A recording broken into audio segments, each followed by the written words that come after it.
Wait a minute, Brenda, wait a minute. We're talking about free out here. And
Dr. Lee is not going to be with us today for our chairperson, and I've sent a text to Rhonda and got no response. So I think we'll be starting without them from all I can tell.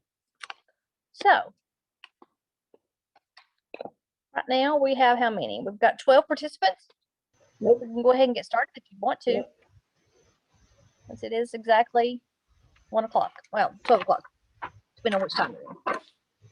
So, everybody, welcome. We'll call the meeting to order, and let's do some introductions first, since we've got new faces on here, if that's okay. I'm Jan Frechette, Health Council Coordinator. Christine Ralph is our host, but we'll start. If anybody wants to start, go ahead. I will start. This is Christine. Jessica, I've got the screen sharing open, so anybody can share, but you should be able to share your PowerPoint. Okay.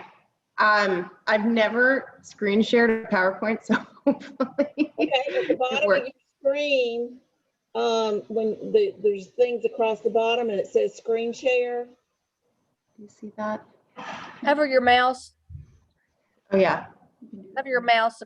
I'm sorry. Down at the bottom where it says mute. Stop doing all that, and it's green on mine. I found it. Okay. All right.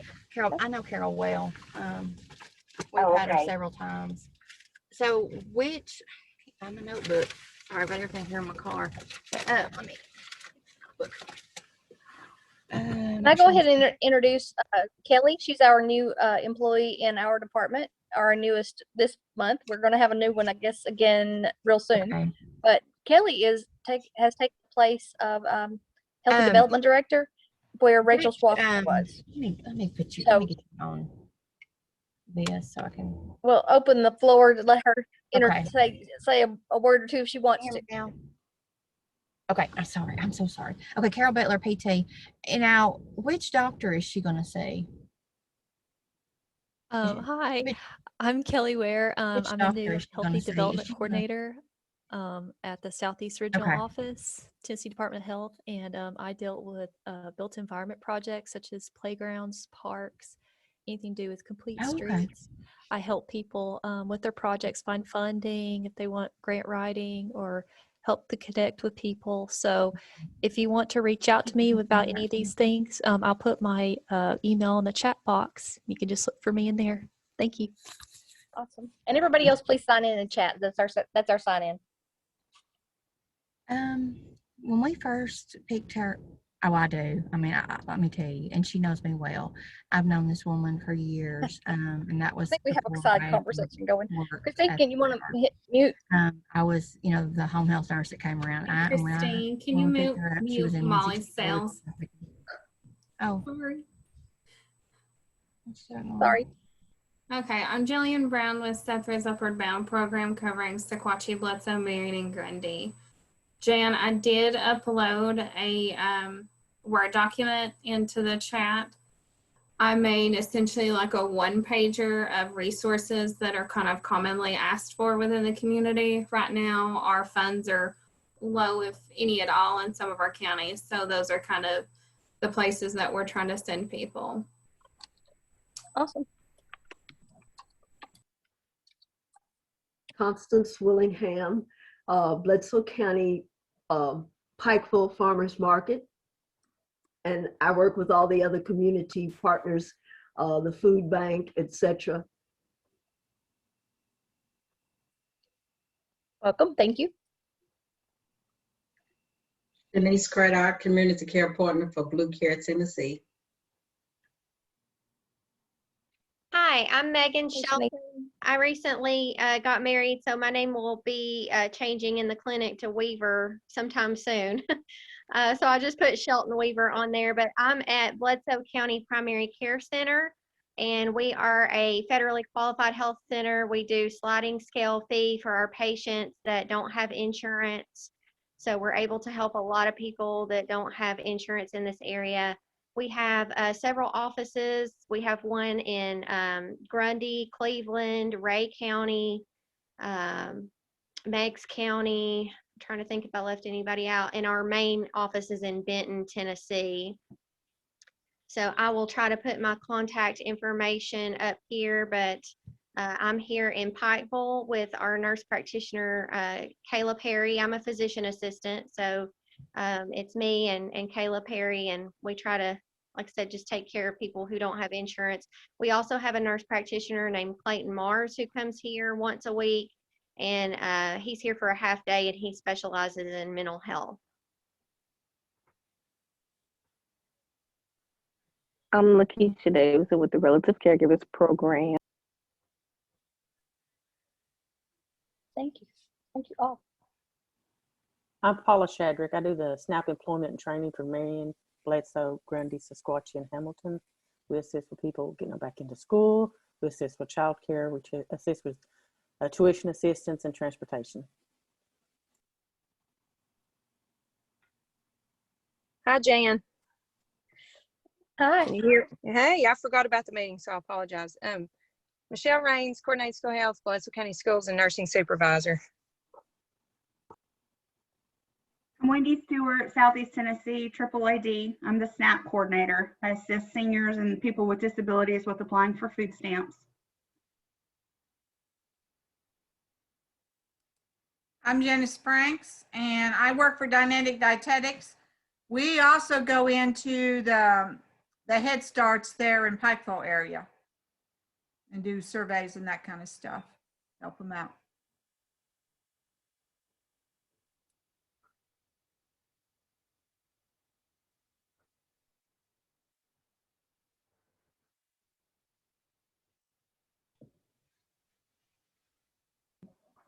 I'm Jessica Wells with Safe Families for Children, and this is Sarah Brazil, and she is our pregnancy counselor with Bethany Christian Services.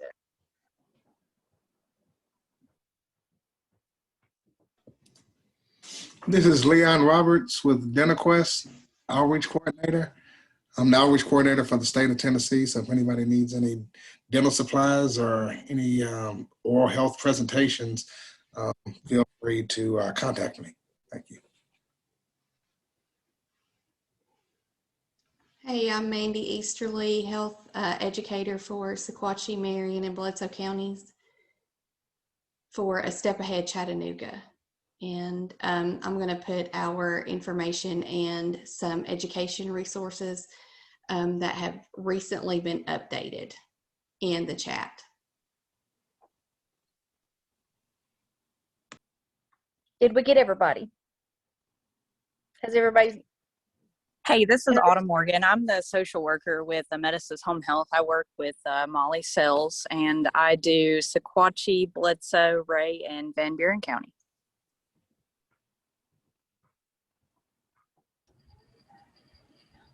Thank you.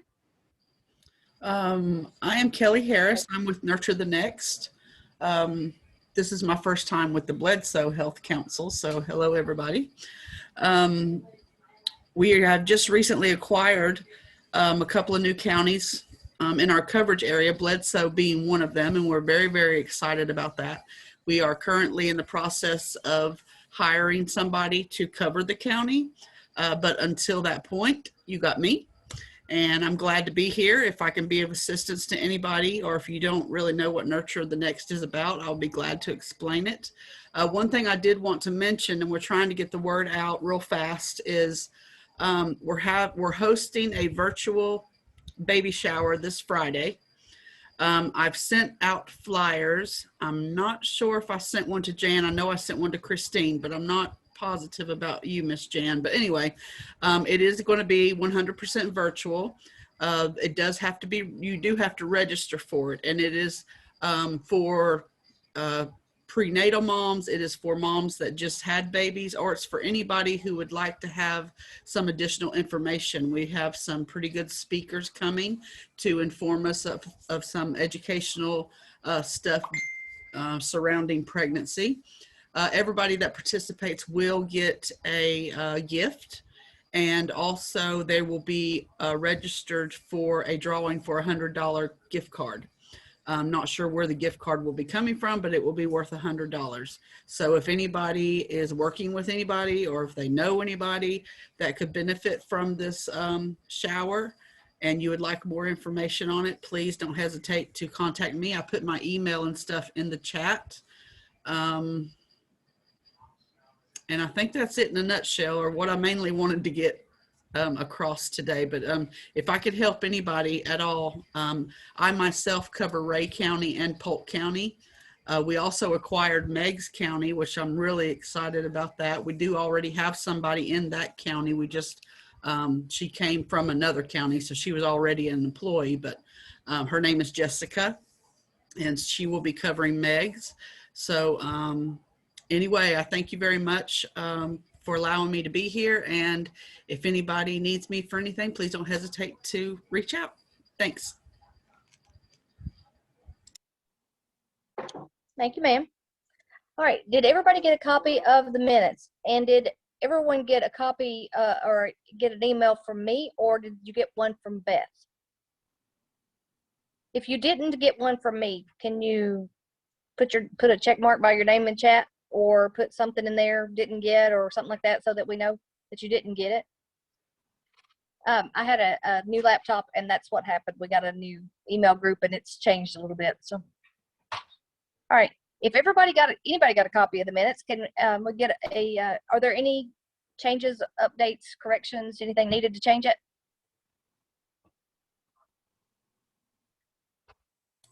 And if there's not, to approve the minutes as stand. Thank you, Jillian.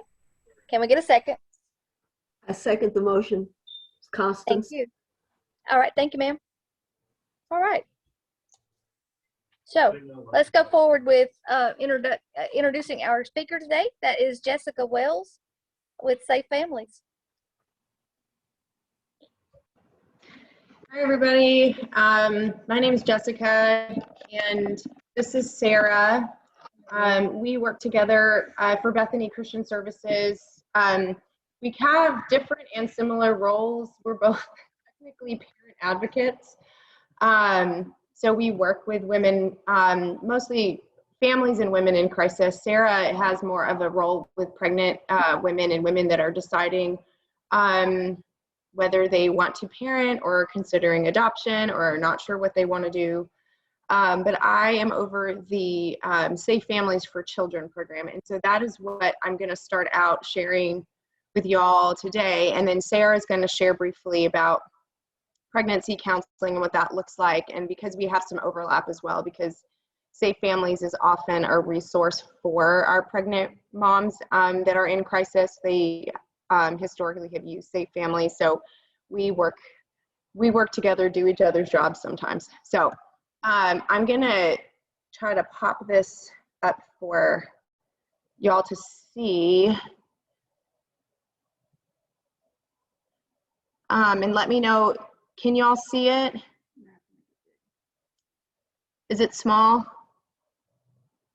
How do I make it? I see it, and it's normal size, I think. It's normal sized? Okay. Okay. Oh. All right. Y'all can still see it? Yes. Yeah, okay. So I'm just gonna hop in here, and then if you have questions at the end, we'll be happy to answer any questions that you guys might have along the way. And then there's also a couple screens that have our contact info if you want to take a picture of it, just because obviously we don't do cards right now. So you can have it in case you need to call us for any reason. So, okay, so why Safe Families exists. So we are a national organization. Actually, I think we're even international at this point, but there are Safe Families actually exists all over the United States. It tends to work under the umbrella of Bethany Christian Services, which is also a national and international organization. But we exist to host vulnerable children and create extended family-like supports for desperate families through a community of devoted volunteers motivated by compassion to keep children safe and families together. So we work pretty hard to keep families together. That's a big part of what we do, is trying to is family preservation. And so we can work that in a lot of different ways. And so that is a lot of our heart, is to keep families united, families keep custody of their children the whole time if we have them in certain host homes and things like that. And I'll go into that more in just a minute. But family preservation is the heart of what we do. So we serve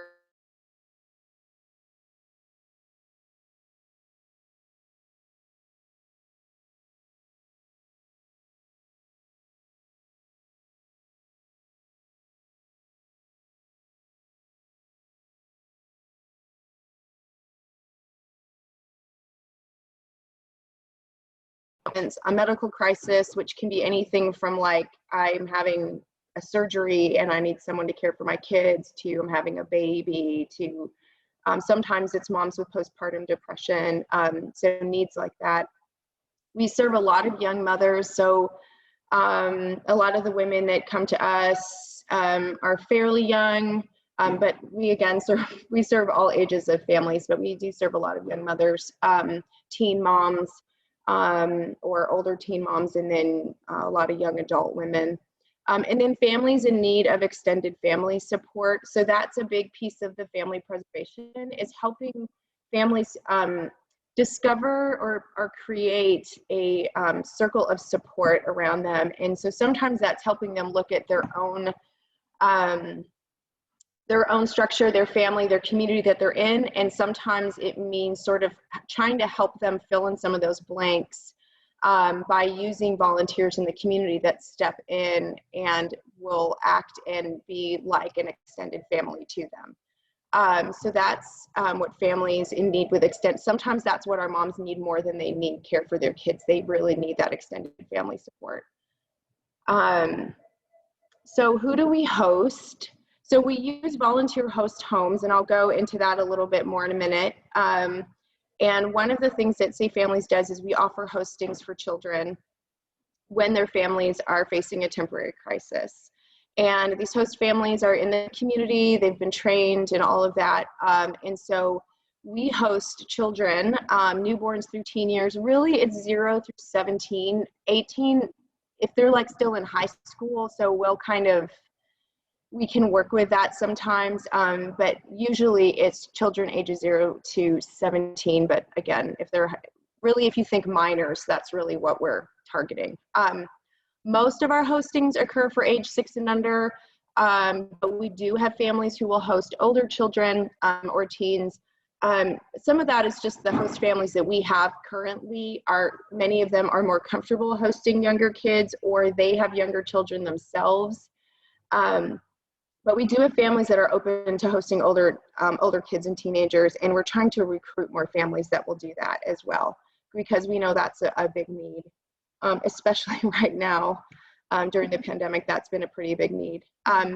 At this time, we cannot host children with severe behavioral issues or special needs because our host families are Volunteers, they're not specialized. They don't have specialized trainings. We do training with them on how to like help resolve conflict and things like that. But if you have children that, and we do get calls like this fairly often, if there's a child that has autism or special needs where they need a lot of extra care or respite that way, we usually can't meet that need. But I would encourage you to still call. We do have some families that are okay with some things. It's very case by case. So even if you just want to troubleshoot that with us, I would say call us, but usually we can't. If you know a child has like especially severe behavioral needs, we can't do that at this time. Also, a lot of our host families have their own children in the home, so that's part of it too. We have to protect that as well. So who are our host families?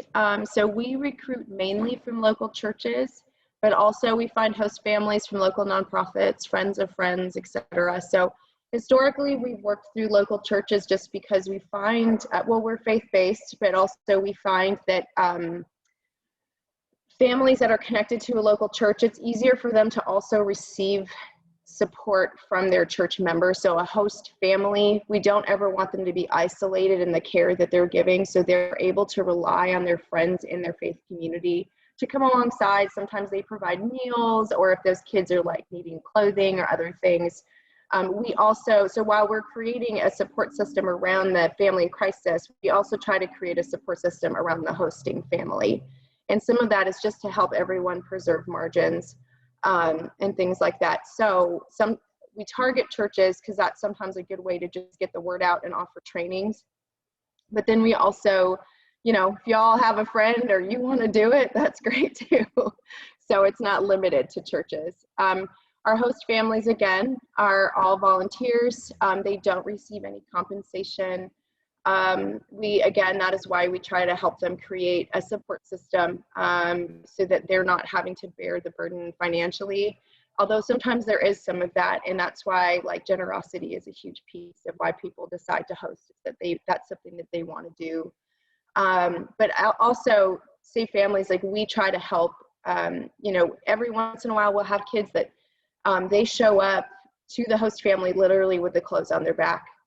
Especially if it's like a domestic violence situation or something. And so we will go ahead and try to make sure that child has everything they need, especially for that first night.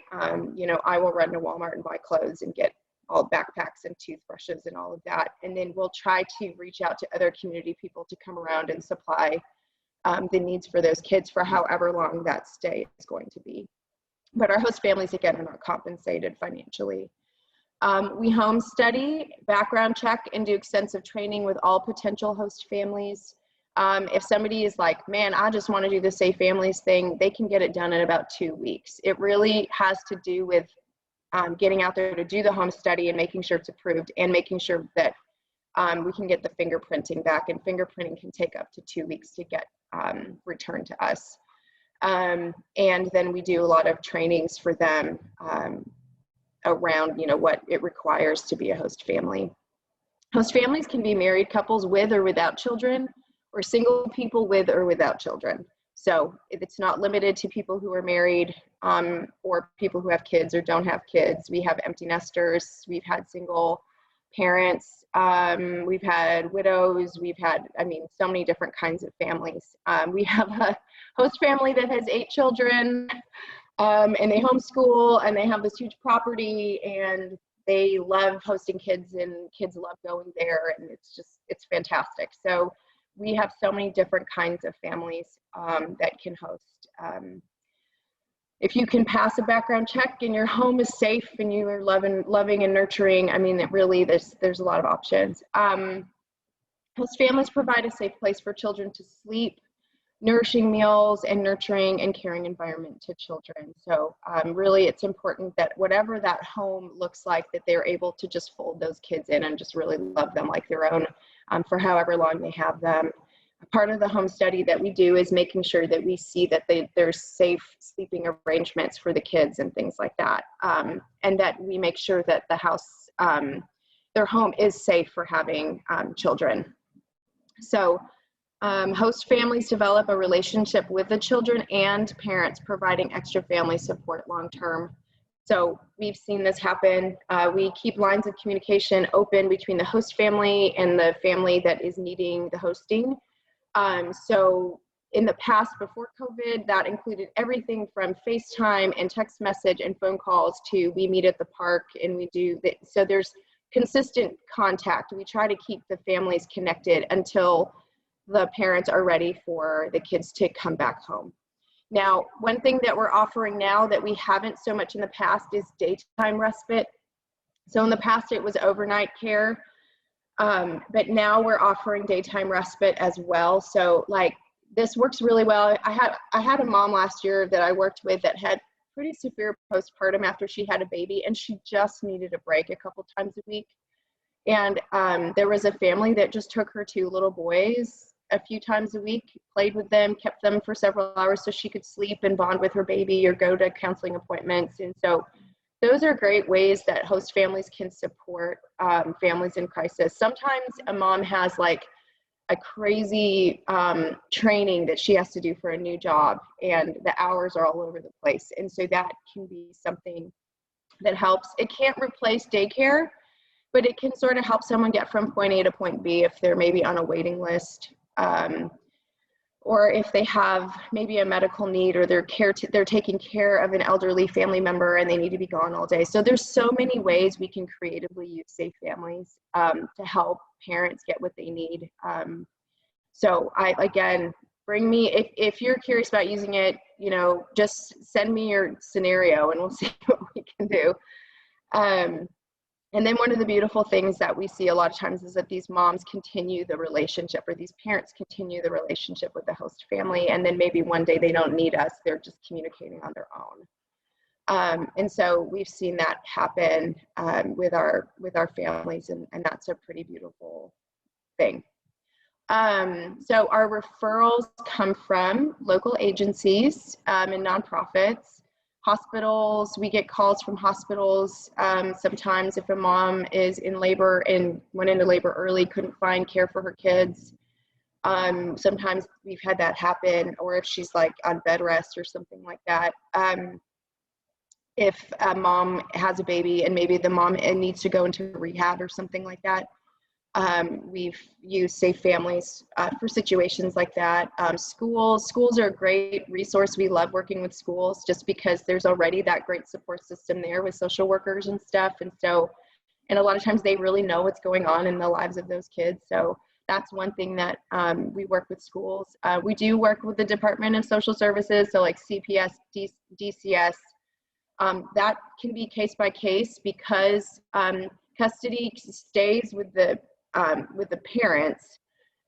We need to, one of those things with DCS is that our parents that we work with, because custody stays with them, they can choose to end the placement at any time. So that again can be a little tricky sometimes if it's not safe for the children to go home. So we have to sort of work within that. And we also, our families are not foster care, so it has to be like a temporary thing. So, but sometimes DCS calls us because they're like, this family really doesn't, their kids really don't need to go into care. They just need a little time. Mom just needs a little time to figure something out. And so that is when it can work really well. Churches, we've had churches call us from like Sunday school or just different things, and they're seeing with families, and they're like, hey, why don't you reach out to Safe Families and see if you can get support. Homeless shelters, and that includes domestic violence shelters. We've had that before where mom can get into the domestic violence shelter, but they can't take the kids. And so we've done placements for children while their mom's in the shelter. And then rehab, we've done rehabilitation placements before where mom's doing like a 90-day treatment and needs Safe Families. Now that would be very case by case because we need to know that mom is going to we have to be able to think long term, and that's where it can help if DCS is involved to say there's extra levels of accountability going on. But those are all situations. And then important facts, Safe Families is not foster care. Again, it is family preservation, and it's all volunteer on behalf of the families, volunteer on behalf of the family in crisis. Nobody has to do this. It's only if it's something that they think would be a good thing for them. Involvement is voluntary. Our families, again, they do this because they're choosing it. Assistance is temporary. Most of our placements are anywhere from a night to 3 weeks, but we've had longer for sure, especially when we're talking about rehab or certain things like that. We've had longer placements that have happened, or if like the homelessness is kind of continuing and it's been tricky, we've had it longer. But a lot of times what we do is have a family write down how long they think they need it, and then we'll reassess it as we get closer to the end of the placement, see if they need longer. Placement can end at any time. We do ask for 24-hour notice. I don't want to call a family at midnight and be like, she wants to come get her kid. We usually make them wait until the next day, but we're not keeping anyone's children. Parents do not lose custody. They do sign a medical power of attorney that allows families to take the child to the doctor or to emergency room if that's needed. The family will always be called if that's happening, so they can meet us there. And then also so that they can transport the child by car, like if they're taking them to school or something. And then the goal is to prevent child abuse and neglect, especially when a family is thrown into that crisis cycle. Decision-making and all that can kind of be impaired. So we try to offer this preemptively to families before things get really bad. And then here's some important information. If you're wanting my information, I did put it in the chat box. But if you're interested in receiving Safe Family services, or you know someone that would, or you're interested in becoming a host family, you can contact me. My number is 423-305-4415 and jwells@bethany.org. And we need host families in your county. And it can be your Bledsoe County, right? And then Ray County is right there. I mean, it doesn't have to be, it can be close by. It's just right now, most of our host families are in Hamilton County and Bradley County. I think our host family that would be the closest to y'all is in Soddy Daisy. And also just is so great if we can keep everyone in the same community. So we are really wanting to recruit some host families in your area that would be willing to serve families in crisis. So if that's something, if you have connections to churches or agencies or people that might be willing to do this, this can be a great thing for, I don't know, a close group of friends or a Bible study or something like that to take on. You can let me know and we will get everybody going with some training. So I'm going to turn it over to Sarah, and then y'all, if you have questions, you can let us know at the end. Hello, y'all hanging in there through our presentation? You still with us? Sometimes these Zoom presentations are less fun than the in-person ones. Let me get to my slides. Oh, I think I copied it, but just. Okay, so so I'm Sarah, and I'm the pregnancy counselor here at Bethany Christian Services. I've only been here for about 6 or 7 months, but I have learned a lot, and it is like a really cool job. So, this slide kind of explains a little bit about what pregnancy counselors do. So I work with moms who are faced with unplanned pregnancies. And I connect them to different resources in the community that they need. So I try to stay connected to all of our, local folks, so I can easily get them connected with what they have going on, which there's lots of different types of needs, which we can get into that at some point. I help them with decision making. So a lot of moms will come to me not sure. But they want to know, a lot of times they want to know more about adoption just to see if that's something that they would consider. But we work with moms who choose to parent and who choose adoption. A pregnancy counselor provides non-judgmental, non-persuasive information on both adoption and parenting. I meet face-to-face with these moms throughout their entire pregnancy or whenever they get connected with me. And I'm usually in the hospital as well whenever labor and delivery comes, and kind of provide support there and mediation between them and the adoptive family if they choose to have the adoptive family in the hospital. And then after they have baby, I'm still around to support them postpartum, and if they want some grief counseling resources there, that's definitely something that we do. So who meets the requirements for the pregnancy counseling program? We really take anyone who's pregnant. That's the main one, and usually we'll ask for verification for pregnancy at some point during the process, which could just be like an ultrasound or a note from a doctor or something like that. We work with moms who are adoption or parenting minded. So we don't provide abortion resources, but that is a conversation that we are open to having with moms who want to know about it or who are considering it in their decision-making process. All of our moms live in one of the counties that we serve, which there's a long list of them, and it's about a 60-mile radius from Chattanooga all the way around. And there are no financial requirements for these moms. So all of the services that we provide for them are free. And so I have a slide that kind of explains what it looks like to work with a mom who's deciding to adopt or to make an adoption plan, and moms who are deciding to parent. So if they're considering adoption, I would help them get connected to a waiting family. So these families are not just like random families from the internet world. They are all Bethany approved families. So they have come to us wanting to adopt, and they have gone through our whole process to become an official waiting family with Bethany, which it's a long, intensive process where we have to approve them through home studies and background checks and doctor's notes and all. There's a long thing. We have to make sure that they are, they meet all the legal requirements, and they're safe people, and they're in an appropriate situation for adoption. It's a little more intense than the Safe Families process. A lot more.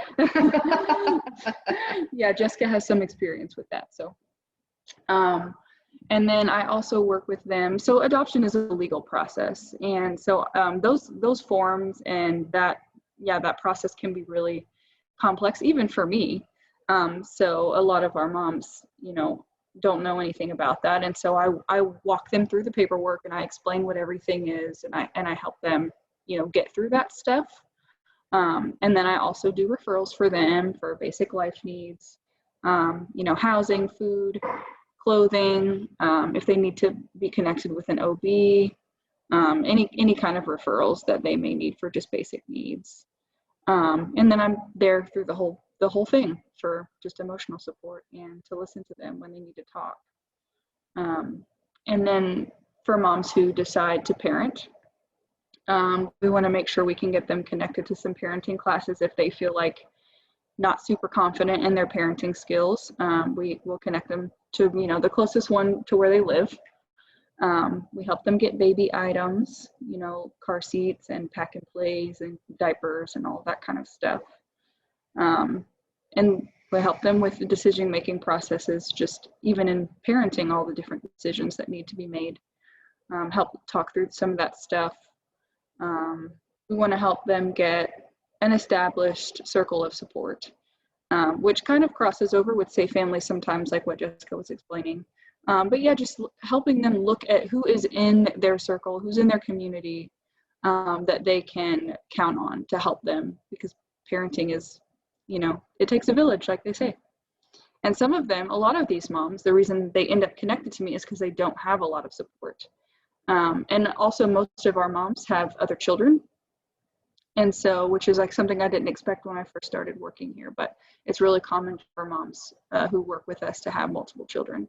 And so Safe Families can be a good resource for them when they don't have a circle of support. They can get connected to a family and build that relationship so that, as they're moving down, their kids growing up and having different things pop up, they have a connection to a family. And then, same thing with parenting. I'm there to listen and provide emotional support for moms who decide to parent. And this is my contact information. Feel free to screenshot or take a picture. This will be sent out as well, so everyone can have it in their email. But yeah, so that is what I do, and we are open for Q&A. Oh, and I wanted to say, I know with pregnancy counseling, there is some financial support that can be offered in the 3rd trimester. It is case by case, but we require that before that is something that we can offer. Moms have to meet with Sarah at least 3 times. So it's not like, I heard you'll pay my rent. It's like, well, we have to be working on a plan and a program, and then we'll see what the needs are, and if there's great community resources that could meet that, or if we can come alongside and help support. But it's usually, I want to say, 90 days before delivery to 45 days after, but really we want them to be pretty close or into their 3rd trimester before that kind of comes up. And that again goes in basic life needs. We can't do like car insurance and stuff like that, but there is some help around things like groceries, sometimes rent, gas, and again, like baby stuff, like if a mom has a baby and she's like, I really need a box of diapers or something, we can come alongside, and that's a conversation Sarah will have, is like, what needs do you have? And so then we kind of see what's available. So yeah, questions though. In chat, there was a question about which counties you serve, and 60 miles radius is probably all of Sethra's. Would that be the same overlap? All of which county? Sethra has 10 yes. counties.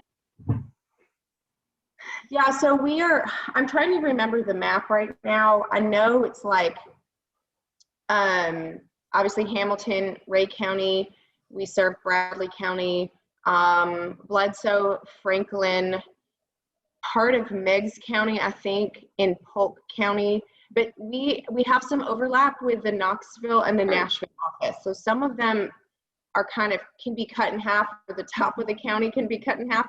So if we're not depending on where the mother is located, if we have similar services in Knoxville and Nashville. And then we're all the way into Georgia as well. We serve a part of North Georgia, but we have Bethany represented pretty well throughout Tennessee. So there's always an office that we can connect families to, and Safe Families is present in all of the Tennessee offices. So if we can't serve you from our Chattanooga office, then we can look at some of those other offices too. Safe Families does tend to be county specific, which is why we're trying to get families that are closer. And part of that is that we just don't want either a host family or a family in crisis to have to drive an hour if they're trying to see their kids, or if their kids are in school. Like, that's a big piece, is like, how can we keep the kids scheduled normal? So I don't have a question, but I just want to brag on you guys and say, I know that this is my first meeting, by the way, so I'm new here, but I know I'm working in Bledsoe County now at Bledsoe County Primary Care, but in my previous job, I did women's health. I was a women's health PA, and you guys just helped our patients so much. I never spoke to any of you personally, but, I referred patients there often who were considering, adoption versus abortion.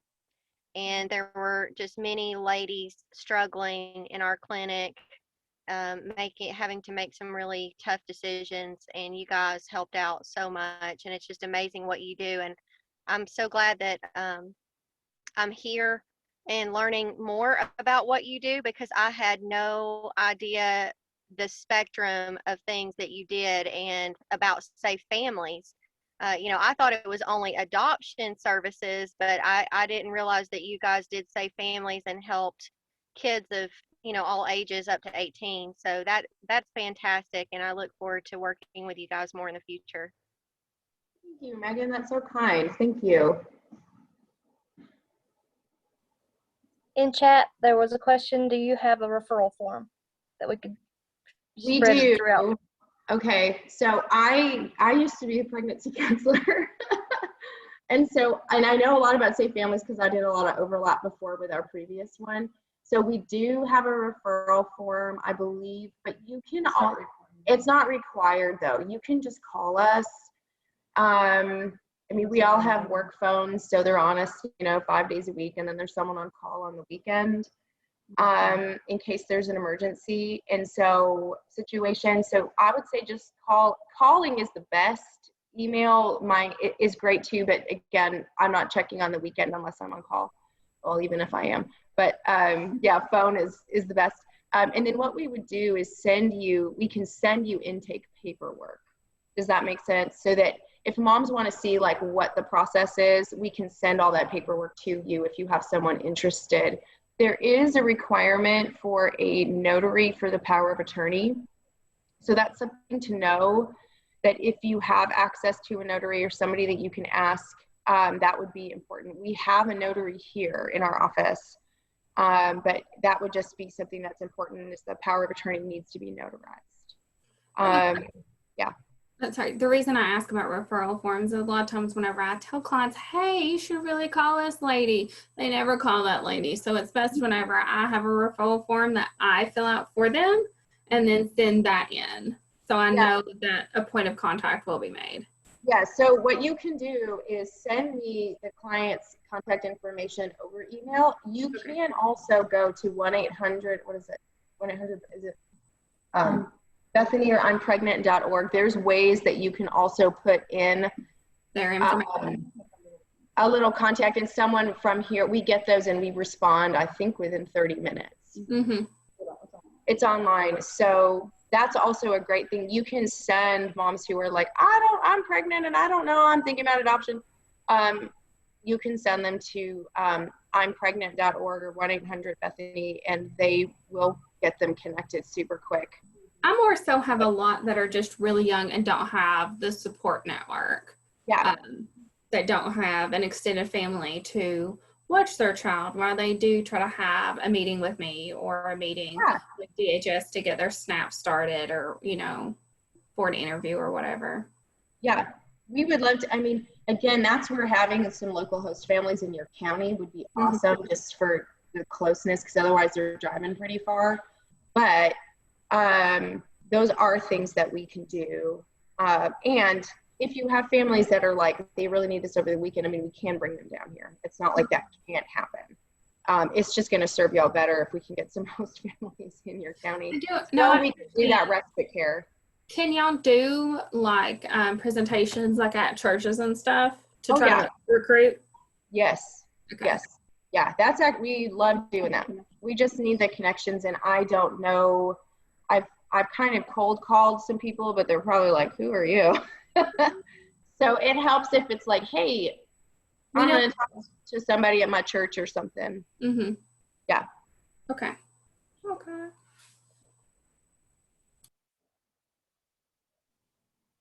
Fantastic. Thank you very much. That was extremely informative, and I will share it with share your PowerPoint if you want it shared with everyone. Great. Yeah. Call us if you just need to troubleshoot. Like, we're problem solvers. We like to do those things. So wonderful. Okay. I sent out the speaker schedule, and since that time we've added Krista Gale for April, but we still have a few months that don't have a speaker. But several of them have been taken. If you want to be put on the speaker schedule, you need to let me know. I'll be glad to add it for you. I was thinking we might get back to committees soon, like our usual old committees.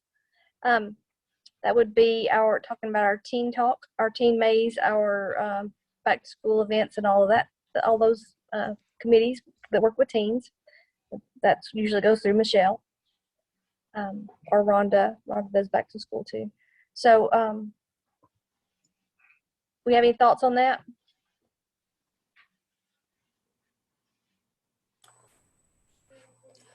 I'm okay with doing, the back to school stuff again. I was hoping we could pawn that off another month or two before that would happen, but I do already have monies though, Jan. I don't remember if I told y'all last year or not. I think I've got $1,000 to spend in each county through CSBG. So for my outer bound other people, I will need, I don't know who does like Ray, Megs, McMinn, Polk's back to school events or if they even have one, but I have funds to spend for them. Ray does, and it's Christine sitting right over there. Hey, Christine, you need to get with me later on. And I'm clapping my hands. Yay. Absolutely. Like I said, I was hoping I would get through the winter rush of clients and then be out of money by the time summer hit and back to school events started again.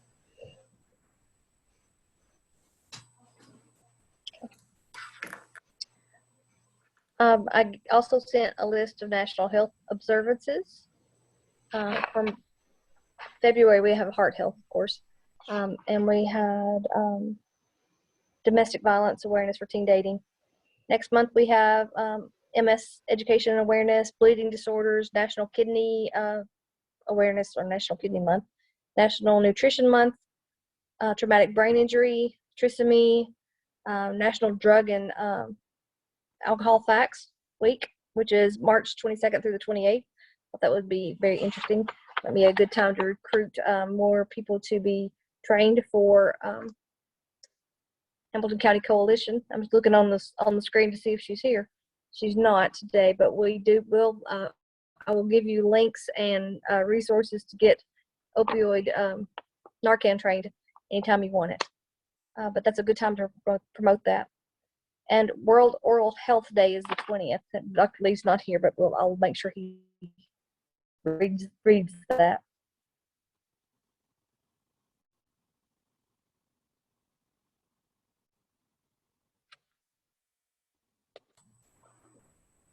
Do we have announcements? I have one. Sure. Okay.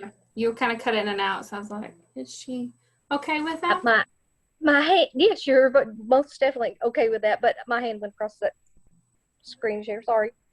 Okay, in the resource one pager that I have put out, there is a resource in there to help with rental assistance, since a lot of our funds are starting to dry up. Everybody's heard CARES Act money for rent at the yin yang, and I've been getting calls, and I'm sure all of you been getting calls, hey, you getting that CARES Act money to help with rent? It is not being funneled through us.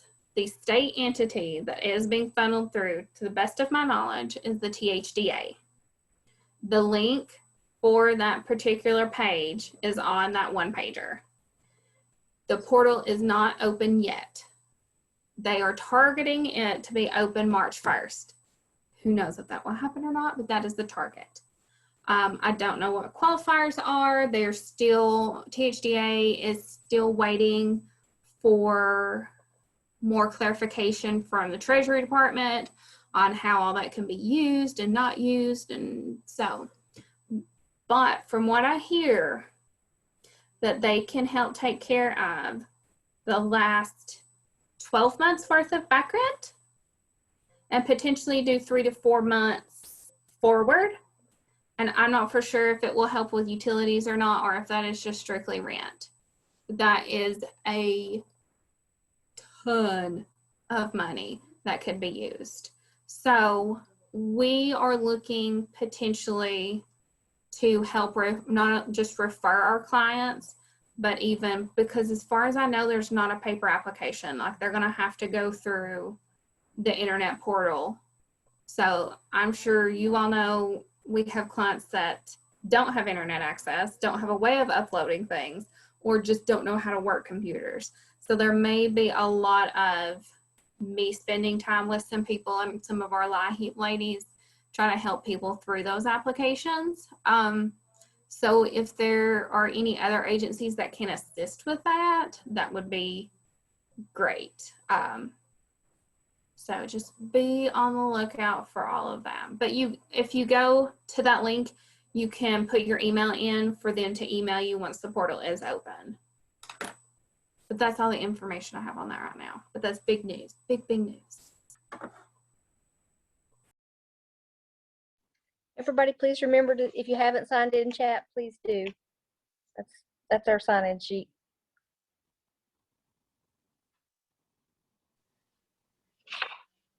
Jan. Yes. Hey, it's Mandy from A Step Ahead.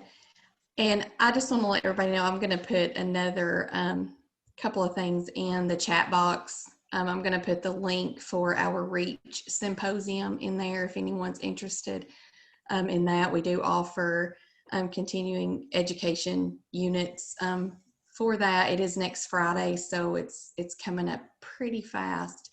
And I'm just going to put a flyer in there about just what we do. So I won't take up much time explaining it to the new folks. And so the people that are here every month don't have to hear me talk again. So that everybody kind of knows what we do, and just remind everybody that we would love to come out and give a toolkit information session for anyone interested in hearing more about our services. Thank you. Or our resource to services. Thank you. Wonderful. Any others?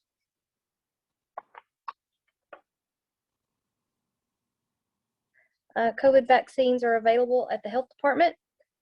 Flu shots are still available at the health department. Next week, they will be doing COVID vaccines. Probably, I'm not sure about COVID testing. That may take a week off.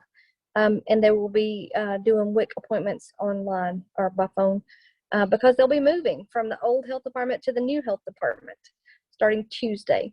Yay! I'm not sure when it will be open to the public, because in that move, they have to hook up all the computers and move all the client files and everything. So, but by the next week, it will be business as usual. Still doing vaccines and WIC in the process, though.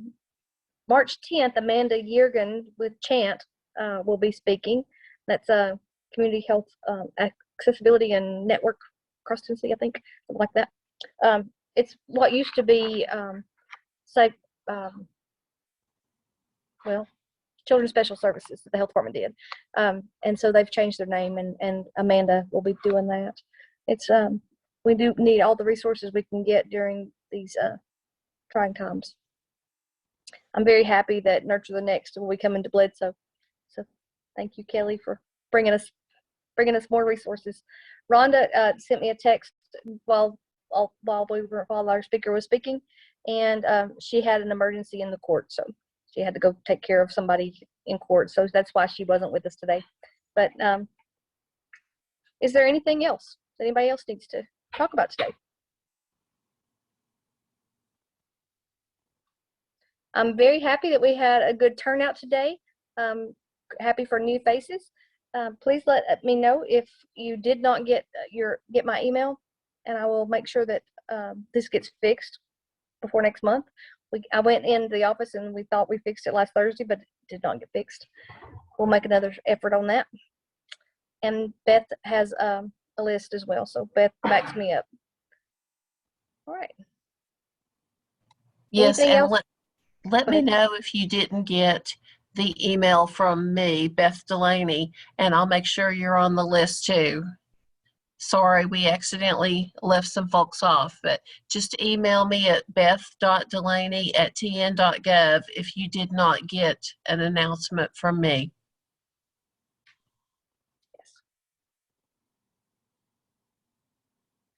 All right. Well, thank you very much, guys. We are 3 minutes ahead of schedule, so perfect timing. We will meet again next month, March 10th, Wednesday at noon by Zoom. The same link is still open. We'll send it out again then. Thank you.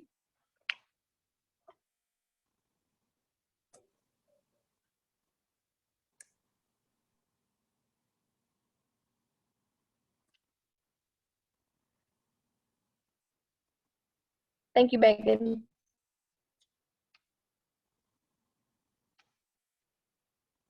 Thanks, Michael. Thanks, Leon.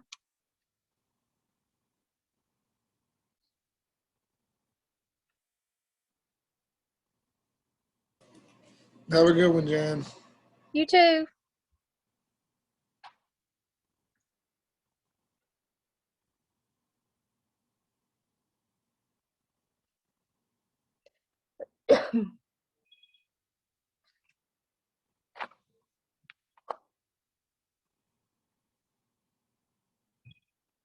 Hi, ma'am. Hey. No. Yeah. I'm not doing anything with Mandy, but I was going to send out the Safe Families Bethany Christian Services PowerPoint.